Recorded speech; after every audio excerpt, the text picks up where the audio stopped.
Hello! I'm guessing since you clicked on this video, you want to learn how to draw manga trees, huh?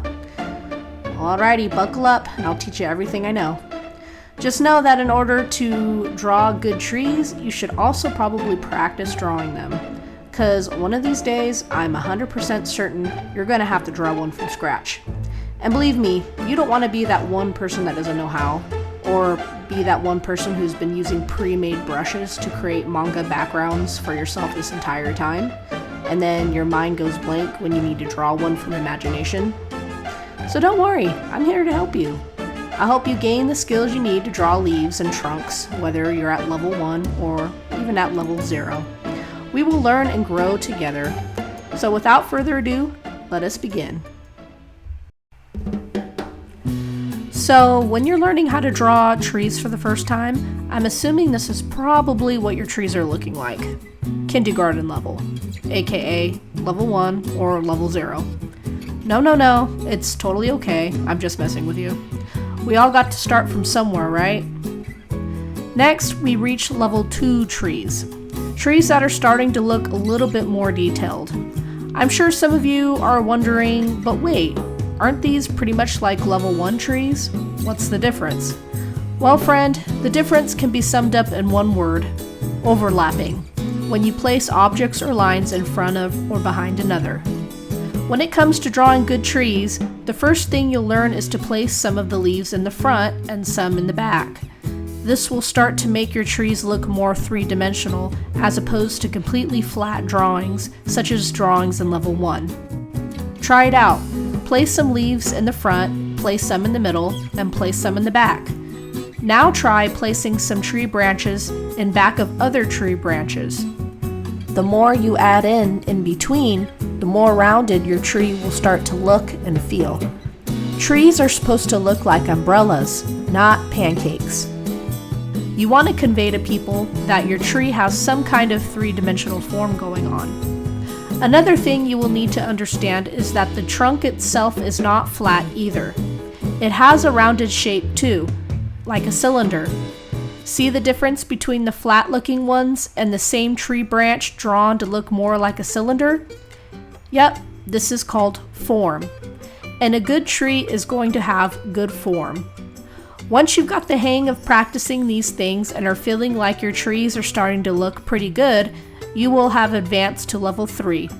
You should be proud, really. Going from level 0 to level 3 is a big jump. You've begun to understand some key concepts to drawing trees. Though with level 3, you might notice that there are still some issues with your trees.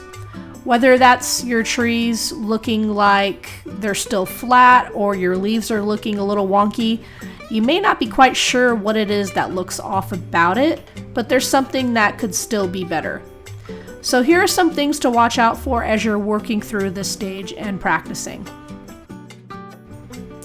First of all, be careful drawing your leaves like circles. Sometimes when we do this, our trees end up looking more like a groomed poodle than a tree. So be careful not to make them look like circles. Also, if you're learning how to shade trees, make sure you practice shading forms. Shading will help you improve the three-dimensional look of your trees if you learn how to shade simple things like boxes, circles, and cylinders. If you do not take the time to study how to shade different forms, your trees may still appear too flat looking. Another area you may have some struggle with is with trying to define your leaves.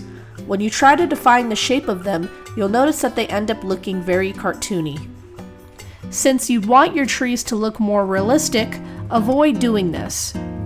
Unless that's the style of manga tree that you're going for. Try breaking up your lines in your trees like dotted lines.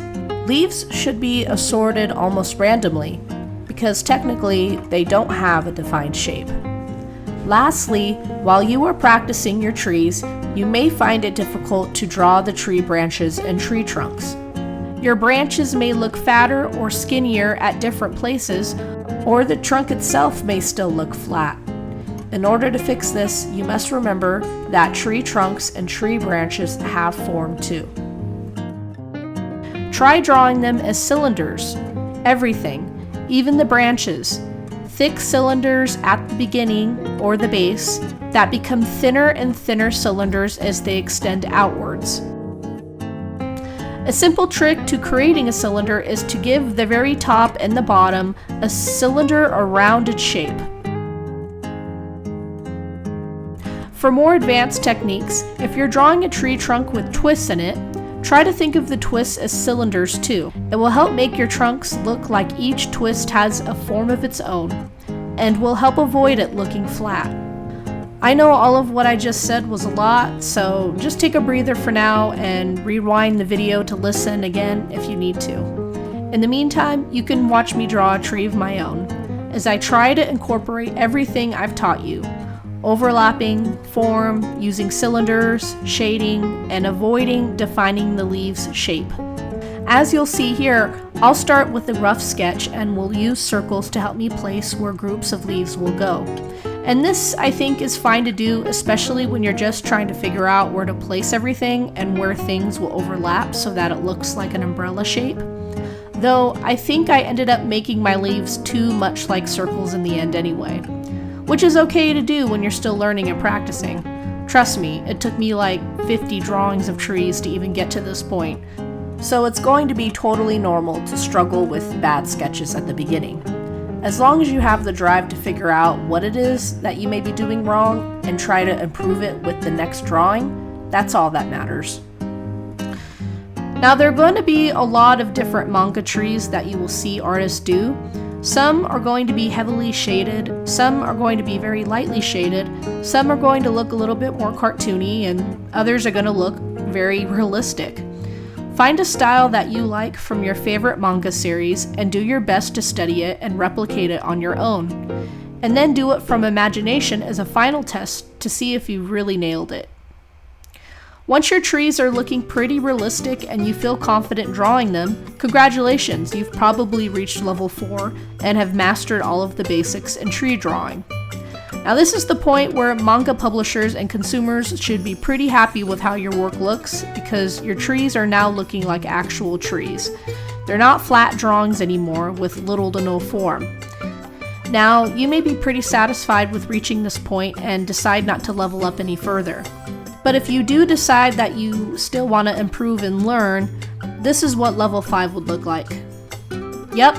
Hyper-realistic trees that look so real you will think they're photographs. There's no doubt in my mind that these kinds of trees take hours to make, and it really shows. Though from a comic standpoint, drawing trees like this on a tight deadline may be asking for the impossible. So most creators end up sticking to level 4 when drawing trees, because it's quicker and it's easier. Some artists will push closer to more of a level 3 or a level 5, but by and large, these are all of the different levels of tree drawing. As a last test, I'm going to try and redraw a different tree and make it look even better than my last one. I'm really trying to avoid drawing those circles and giving my leaves an undefined shape. I also want to improve the look of my tree trunk and branches as well. What level do you think you're currently at with drawing trees? Let me know down in the comments. Also, let me know if you think I did better drawing this second tree compared to the first one. Hopefully this was helpful for you, and hopefully I was able to help you guys level up as well. But if you have any questions or concerns, just feel free to shoot me up in the comments and I'll do my best to get back to you as soon as I can. But anyway, thanks everybody for tuning in and watching, and I will see you guys next time with a new video. Laters.